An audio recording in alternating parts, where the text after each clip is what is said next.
واللعنة الدائمة الباقية على أعدائهم أجمعين من الآن إلى قيام يوم الدين آمين يا رب العالمين. أما بعد فقد قال الله تبارك وتعالى في القرآن الحكيم وهو أصدق الصادقين وقوله الحق. أعوذ بالله من الشيطان الرجيم. من المؤمنين رجال صدقوا ما عاهدوا الله عليه فمنهم من قضى نحبه ومنهم من ينتظر وما بدلوا تبديلا. اولا میں شکریہ ادا کرتا ہوں اپنے استاد بزرگوار جناب حجت الاسلام والمسلمین مولانا سید حمید الحسن صاحب کا، جنہوں نے بزرگوں کی موجودگی میں آپ مومنین سے خطاب کا موقع فراہم کیا.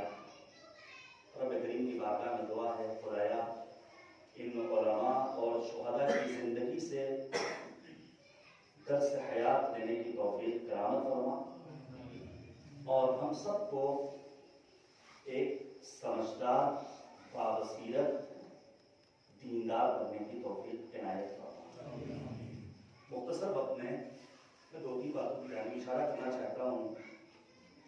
یہ تقریباً 1 درجن سے زیادہ نام، اگر ان سب کے بارے میں 2 منٹ کی گفتگو کی جائے تو آدھا گھنٹہ کم از کم کرتا ہے. لہٰذا کوشش یہی ہوگی کہ کسی خاص شخصیت کا نام نہ لیا جائے، وگرنہ آج کا جلسہ فقط اگر اپنے ان مؤمنین کی ہمدردی کے لیے منعقد کیا جاتا جو -6 کے ٹمپریچر میں جنازوں کو لے کر بیٹھے ہوئے ہیں کوئٹہ میں اور وقت کے تابوتی نظام اور برسر اقتدار افراد کے کام پر جو بھی نہیں دیکھ رہی ہے تو شاید کافی ہوگا. آپ توجہ دیجیے گا، سورہ مبارکہ احزاب کی آیت نمبر 23 مشہور و معروف آیت کریمہ ہے. من المؤمنین رجال صدقوا ما عاهدوا الله علیہ فمنهم من قضى نحبه ومنهم من ينتظر وما بدلوا تبدیلا. لکھا ہے شیخ طوسی رضوان اللہ تعالی نے یہ آیت کریمہ قلب پیغمبر پر نازل ہوئی جناب جعفر اور جناب حمزہ کے سلسلے میں، اور آیت کا دوسرا فقرہ امیر المؤمنین کے سلسلے میں.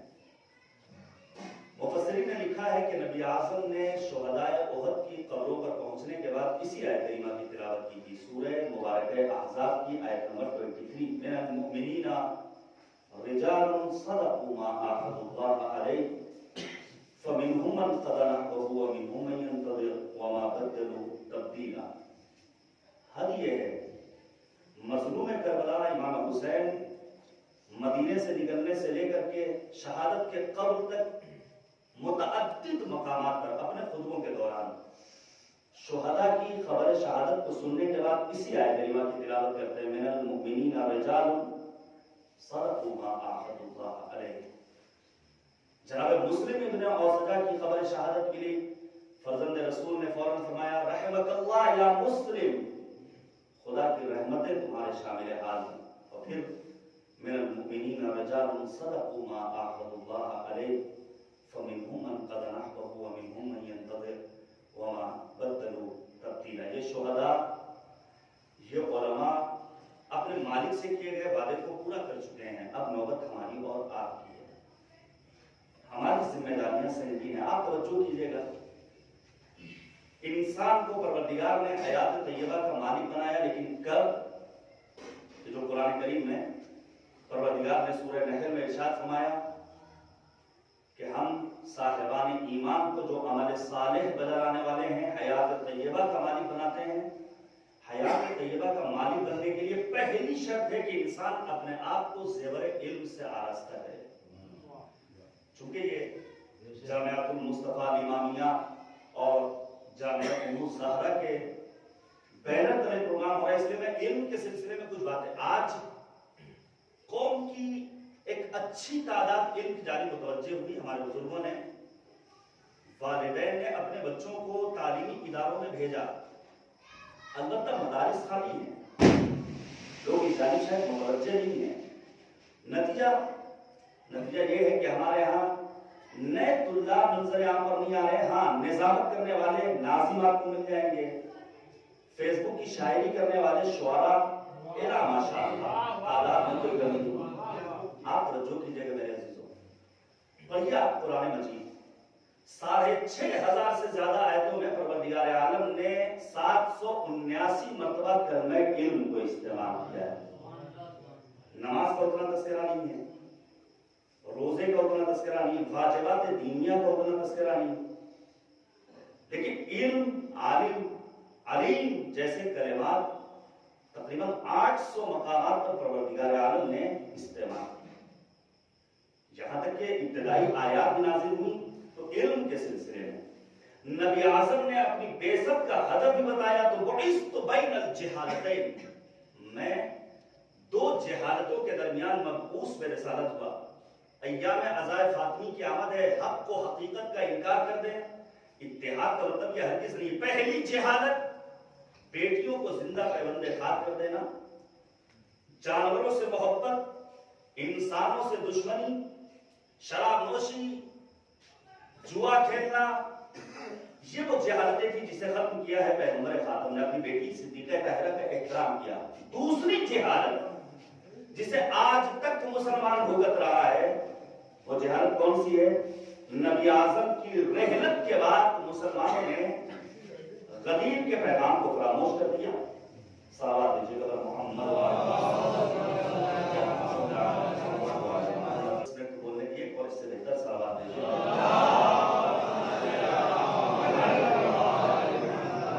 اس فرصت سے استفادہ کیا جائے, ایک سورہ فاتحہ پڑھ کر کے ان تمام شہداء کو بالخصوص سید قدر صاحب کے ہمشیرہ کا کراچی میں انتقال ہے, ان کی والدین ناشتہ, ان کو بھی ایک سورہ فاتحہ سے ہم لوگ یاد کرتے ہیں.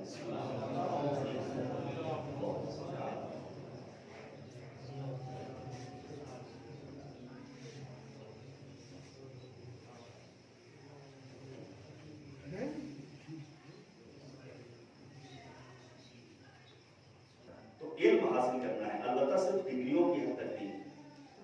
میں اپنے نوجوانوں سے, اپنے چھوٹے بھائیوں سے عرض کرنا چاہوں گا, اب ڈگریاں کام آنے والی نہیں ہیں کہ آپ نے MBA کر لیا اور آپ کو نوکری نہیں, کمپٹیشن کر رہا ہے. اور یہ باتیں علماء ہی بیان کریں گے, علماء کو ہی بیان. لیکن قوم بہت معمولی مولوی ڈھونڈتی ہے کہ سستا مولوی ہوگا تو سستی باتیں نہیں بتائے گا. آپ توجہ کیجیے گا, میں 2-3 باتیں علم کے سلسلے میں بیان کر کے بات کو آگے بڑھاؤں. ہمارے یہاں علم کی طرف توجہ ابھی اس حد تک نہیں. مثلا lockdown, online classes ہیں, لیکن بچہ اٹینڈنس لگانے کے بعد موبائل رکھ کر کہاں جا رہا ہے, ماں باپ کو فکر نہیں ہے. باپ تو ذریعہ معاش کی طرح گھر سے باہر نکلا ہوا ہے. یہ ہرگز نہیں ہونا چاہیے. جب تک ہم علم کی اہمیت اپنے بچوں کو نہیں بتائیں گے, ہماری قوم ترقی کی شاہراہ پر گامزن نہیں ہو سکتی. ہمارے یہاں ویسے بھی, میں یاد کروں, خطیب اعظم کا تذکرہ کیا برادر عزیز دوست گرامی مولانا صفدین صاحب اللہ جولاسی نے. میں یاد کروں خطیب اعظم کو, میں یاد کروں حکیم محمد جناب ڈاکٹر سید قدر صادق صاحب کو. ہمارے یہاں ویسے بھی اس حد تک بیجا رسومات, بچے کتنے دن اسکول جاتے ہیں, کتنے سنڈے, سال میں کتنی چھٹیاں, اور پھر آج فلاں شب بیداری ہے, آج فلاں جلوس ہے, آج فلاں محفل ہے, آج فلاں خالہ کا مانجھا ہے, آج فلاں جگہ منگنی ہے, فلاں جگہ برتھڈے ہے. نتیجے میں ہمارے بچے 365 دنوں میں کتنے دن اسکول جاتے ہیں؟ میں یاد کروں گا, ان میں سے بعض علماء اور شہداء کے استاد بزرگوار حضرت علامہ محمد حسین طباطبائی رضوان اللہ تعالی علیہ کو, علامہ طباطبائی عظیم ہستی کا نام ہے جس کے لیے امام خمینی نے کہا تھا کہ آج کا انسان ان کو نہیں پہچان سکتا, 200 سال بعد جو پیدا ہوگا وہ پہچانے گا کہ کون تھے یہ صاحب تفسیر المیزان لکھنے والے محمد حسین طباطبائی. یہ امام خمینی کوئی ہم جیسے مولوی نہیں تھے جو ایک دوسرے کو القاب و خطابات بانٹ رہے ہیں. آج کا مولوی القاب و خطابات کا بھوکا ہے. جب تک رنگین پوسٹر پر بڑے بڑے القاب نہ آ جائیں, یہ بھی قوم کی جہالت ہے میرے عزیزوں. ڈاکٹر قدر صادق کہا کرتے تھے, جب قوم جاہل ہوتی ہے تو چھوٹے چھوٹے لوگوں کو بڑے بڑے القاب و خطابات سے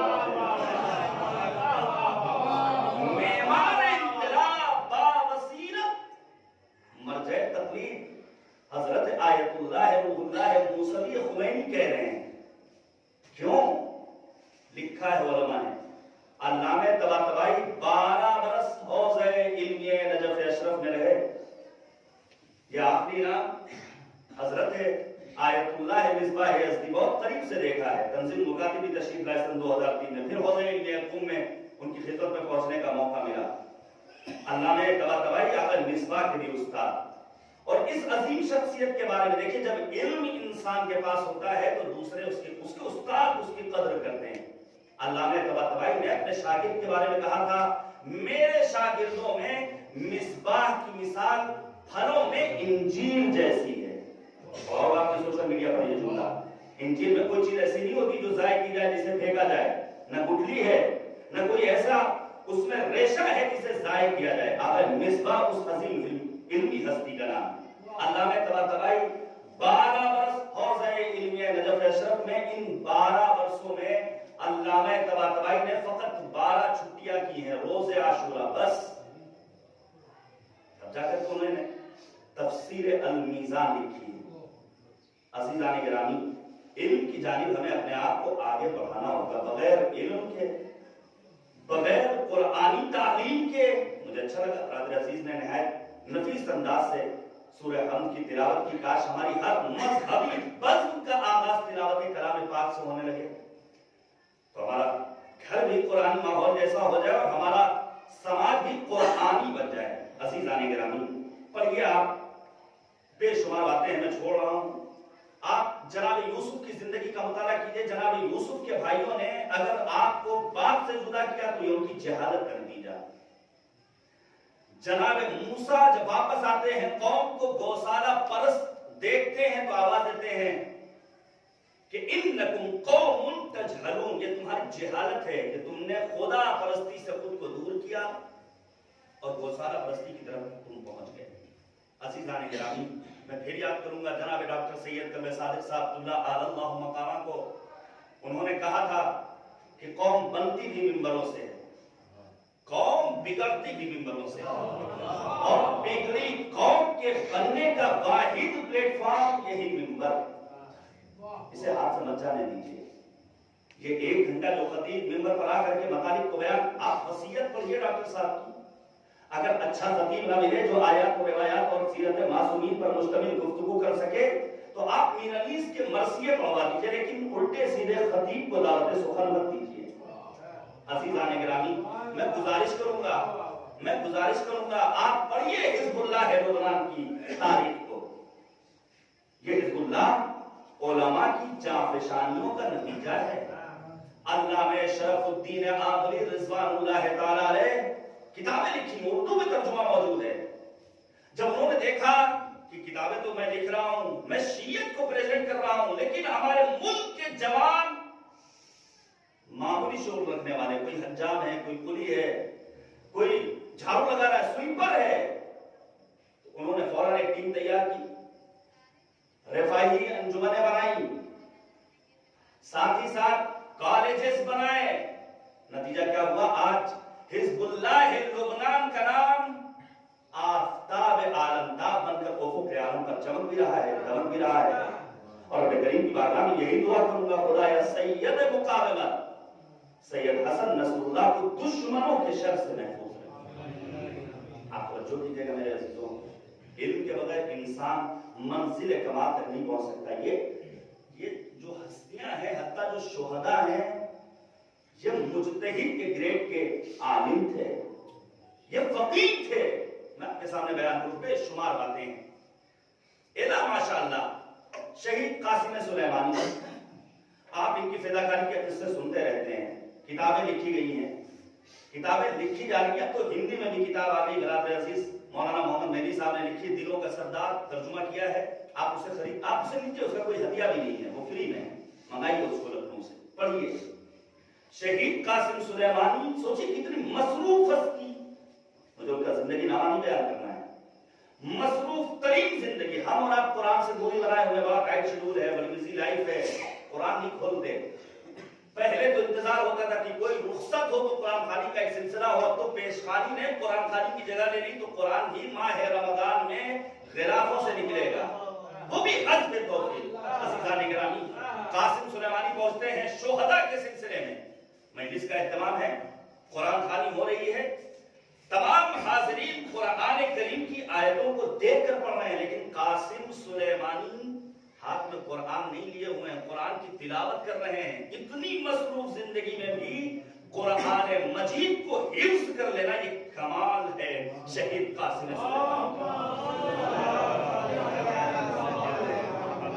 سلیمانی۔ سوال دیجیے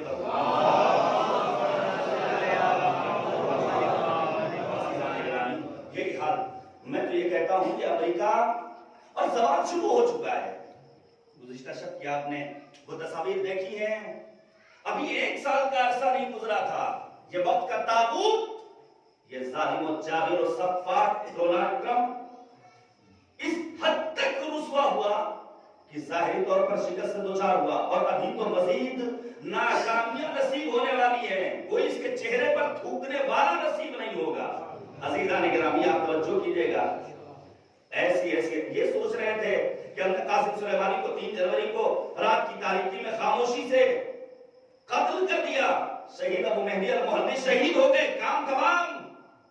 لیکن امام خمینی، امام امت، امام کرامت، امام عزت، ابو الاحرار حضرت ابا عبداللہ الحسین کے پیروکار جنہوں نے شہادت کے کلچر کو ڈیولپ کیا تھا، آج ایران کا بچہ اسلام کے دفاع کے لیے اپنی جان قربان کرنے کے لیے تیار ہے۔ عزیزان گرامی، تم نے ایک قاسم سلیمانی کو مارا۔ قاسم سلیمانی کسی ایک ذات، کسی ایک شخص کا نام نہیں، بلکہ قاسم سلیمانی ایک آئیڈیالوجی کا نام، ایک مکتب فکر کا نام۔ نہ جانے کتنے قاسم سلیمانی ہے سرزمین ایران۔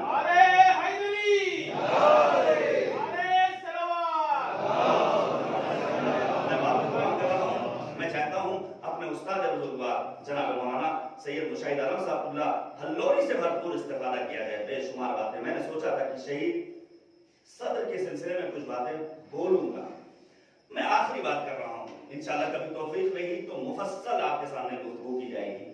آپ توجہ کیجئے گا میرے عزیزوں، آج کے دور میں یہ ان ہستیوں کا کمال کیا ہے کہ انہوں نے حق کی راہ کو پہچانا۔ میں نے آپ کے سامنے بیان کیا کہ بعد رحلت پیغمبر اعظم کی جہالت کیا تھی کہ لوگوں نے اعلان غدیر کو فراموش کر دیا۔ سنت پیغمبر میں اعلان ولایت ہے، خلافت بلا فصل امیر المؤمنین ہے، سادات کا احترام ہے، یعنی جہاں سادات کی بے احترامی ہو، جہاں غدیر کو فراموش کیا جائے، اس کا مطلب سب کچھ ہے، سنت پیغمبر وہاں پر نظر نہیں آتی۔ ان ہستیوں نے موجودہ دور میں خود کو حق تک پہنچایا۔ حق کا راستہ کیا ہے؟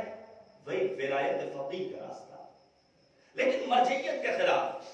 حتی ممکن ہے اس مقدس لباس میں یاسر حبیب کا نام لیا آپ نے، آئیں گے افراد جدید ٹیکنالوجی کو استعمال کریں گے، قوم کے جوانوں کو ورگلائیں گے۔ ہوشیار رہنے کی ضرورت ہے میرے عزیزوں۔ فقیہ دین کی عزت سے کھیلنے والے خود اپنی آبرو ہی نظر بات کرتے ہیں، جنہیں یہود و نصارہ خرید لیتے ہیں، وہ ان گاہوں میں گھس کر فساد کرتے ہیں۔ آستین کے ساتھ بہت زیادہ ہے۔ میں جہاں اپنے ملک کے حکمرانوں کو چیلنج اور خطاب کر کے کہنا چاہتا ہوں کہ اسرائیلی قوانین کی جو آہٹیں محسوس کر رہا ہوں، ہوشیاری کی ضرورت ہے۔ ایسا نہ ہو کہ ان کے دامن فریب میں آپ گرفتار ہو جائیں۔ یہ انسانیت کے خیر خواہ نہیں ہیں، انہوں نے قتل و غارت گری کے سوا کچھ اور نہیں کیا۔ میں اپنی قوم کے افراد کو بھی خطاب کر کے کہنا چاہتا ہوں، ہوش کے ناخن لیجیے، سمجھیے پیسہ کہاں سے آ رہا ہے۔ ایسا نہ ہو ایک کمبل ملے تو جاڑا ختم کرنے کے لیے سوچیے بڑا اچھا کام کر دیا۔ بصیرت پیدا کرنی ہوگی، وہ بصیرت جو ان شہداء، جو ان علماء کے ہاں تھی۔ آخری بات ہے، شہید باقر الصدر کیا عظیم ہستی ہے۔ اگر آپ کو ان کی عظمتوں کو سمجھنا ہے تو شہید صدر کی کتابوں کے علاوہ استاد محترم نے اقتصادیات پر مشتمل کی کتاب کا تذکرہ کیا، جدید علوم کا تذکرہ کیا۔ آپ ان کے شاگردوں کی فہرست دیکھیے، ان کے شاگردوں میں ایک شاگرد سرکار علامہ جواد اللہ مقامہ، جو ان کی بصیرت تھی شہید باقر الصدر کی، کہ شہید باقر الصدر نے جب صدام نے بلایا ہے اور صدام نے کہا سنا ہے تم حکومت کرنا چاہتے ہو، توجہ کیجیے گا میرے عزیزوں، ابھی کہا کہ عالم کبھی بھی بزدل نہیں ہوتا ہے۔ ڈاکٹر کلب صادق بزدل نہیں تھے، شجاع تھے، پہنچ گئے تھے گھنٹہ گھر، ویل چیئر پہ پہنچ گئے تھے. عالم بزدل ہو وہ عالم نہیں ہو سکتا ہے. شہید باقر صدر نے صدام مغرور کی آنکھوں میں آنکھیں ڈال کر یہی کہا تھا میں حکومت تمہیں دے رہا ہوں لیکن یاد رکھو وہ اسلامی انقلاب جو امام خمینی کی قیادت میں کامیاب ہونے جا رہا ہے اس کی لو کو تم دنیا کے کسی بھی گوشے سے مٹا نہیں سکو گے. اس کی کرنیں پوری دنیا میں پہنچ کر رہیں گی. اور پھر شہید صدر نے کہا تھا خمینی میں اس طرح ضم ہو جاؤ جس طرح خمینی اسلام میں ضم ہو گئے تھے. ان تمام شہداء کہ اگر وصیتوں کو پڑھیے تو آپ کو نظر آئے گا کہ انہوں نے مرجعیت کی حمایت کی ہے. شہید ابو مہدی المہندس مقلد رہبر کے ہیں لیکن آغا سیستانی کے فتوے پر عمل کرتے ہوئے حشد الشامی کے کمانڈر اور پھر اپنی جان کا نذرانہ اپنے مالک کے حضور پیش کرتے رب کریم کی بارگاہ میں دعا ہے خدایا ہمیں علم و معرفت کی دولت سے مالا مال کر. اے کریم پروردگار ہمیں علماء سے دین لینے کی توفیق عنایت فرما. معبود واسطہ ہے محمد اور آل محمد کا. اے کریم پروردگار واسطہ ہے خون سید الشہداء کا. اس روح زمین پر جس جگہ بھی مظلومین محرومین مستضعفین موجود ہیں جو سکیاں لے رہے ہیں مظلوموں کی حمایت فرما. ظالموں کو بالخصوص امریکہ و اسرائیل آل سعود آل خلیفہ داعش طالبان القاعدہ و النصرہ سمیت ہمارے وطن عزیز ہندوستان میں موجود متنفر تنظیموں کو نیست و نابود فرما. اے کریم پروردگار رہبر معظم انقلاب جنہیں میں آپ روح تشیع کہتا ہوں ان کا سایہ ہمارے سروں پر قائم ہوتا ہے. معبود تمام مراجع اعظام علماء افاضل واعظین قوم کے نوجوان ماتمی دستے نوحہ خان حضرات سمیت محافظ کربلا آیت اللہ عظمہ سیستانی سید مقابلت سید حسن نصر اللہ کو دشمنوں کے شر سے محفوظ ہے. معبود جو علماء سن 2020 میں کم افراد نہیں گزرے. یہ قمر ستین صاحب واقعی میں بچپنے سے دیکھا نہایت شریف النفس پاک تینت سن 2020 میں خاموشی سے خاموش زندگی بسر کی خاموشی سے مالک کے حضور پہنچ گئے. معبود ان سب کو جواب رحمت میں جگہ کرامت فرما.